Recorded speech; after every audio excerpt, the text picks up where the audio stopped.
911, what's the address of your emergency?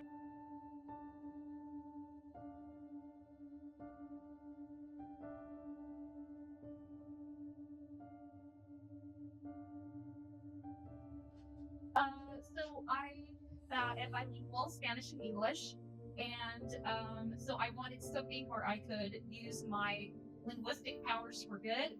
Back in the day, there weren't very many people that were bilingual that could do that kind of work, so it was an opportunity for me to both use my Spanish and try something that I thought would be interesting. I worked for WVPSDC, which is the Willamette Valley Public Safety and Communications Center, which dispatched for 22 police and fire agencies in Polk and Marion counties. And there is not nearly enough resources for mental health, not only for the general public, but specifically for emergency workers. It's a much different set of circumstances and a much different set of stressors and triggers than in the general population. And there is not nearly enough mental health resources for folks who are regularly dealing with life and death situations. One of the trainings was talking about the teacup theory of stress. And so what that is it's that everyone has a teacup. And for some people, it's a thimble size. For some people, it's a big old stein. And into it goes all of the emotional stressors and emotional triggers that we encounter. And some people can only handle a very small amount before it overflows and they melt down. Some people have a much bigger amount that they can handle, but we all have a maximum. And you never know which thing it is that's going to overflow the cup. It could be something very minor, but it's not really that thing. It's because there were, sometimes gallons dumped into it ahead of time, and that just happened to be the last drip that knocked it over the edge. So it's very common for people to be like, why was that the thing that, I dealt with all these other stressful things. Why was that the thing that sent me over the edge? And it's because that was just the last little drip that overflowed the cup. I see that anytime people are struggling with emotional issues that they don't have a lot of control over, such as when you're dispatching, you have control over what you're saying, but you're trying to make other people react in a way that is helpful for the situation in the midst of tons of stress. So you're asked to try to control the situation that may be uncontrollable with just your words. And that can be extremely, extremely stressful.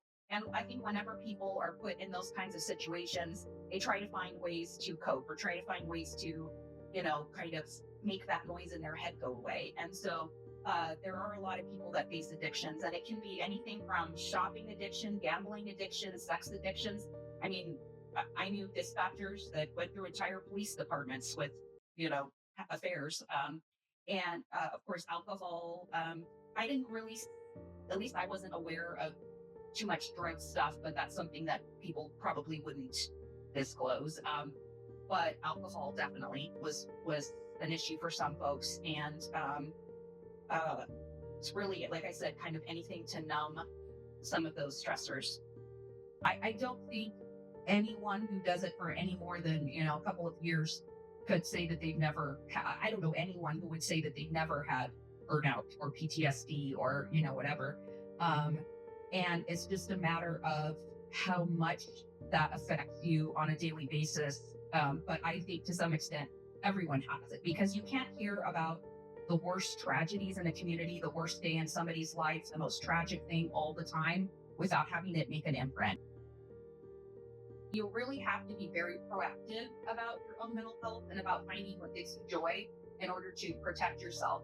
Unfortunately, a lot of the skills that I learned and a lot of the tricks that I learned in order to keep myself healthy, I kind of had to learn the hard way. There wasn't anyone who was like, hey, this is a good way to do it, or hey, this is, something to do to help keep yourself sane, And so unfortunately, some people don't make it long enough in a career in order to learn those things that keep you going. But just finding what gives you joy, finding things that make you feel better about the world in general, getting out into nature, exercise, all of those things I think are very important. But, a lot of times people are just so wiped out from their work week that they're just so exhausted that they just crash, and so it does take effort to do those things sometimes, and to pursue things that make you happy. Another thing that can really be a problem in developing those things is that, like, you might work,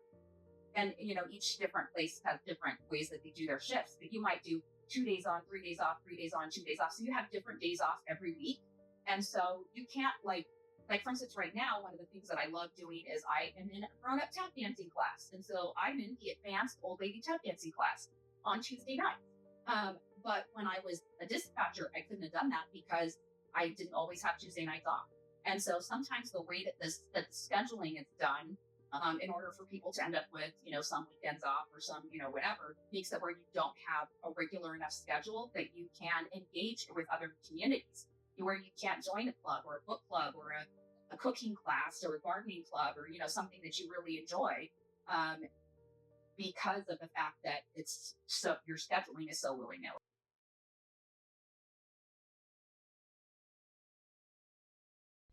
Hello, my name is Noah Tinnen, and I would just like to say thank you.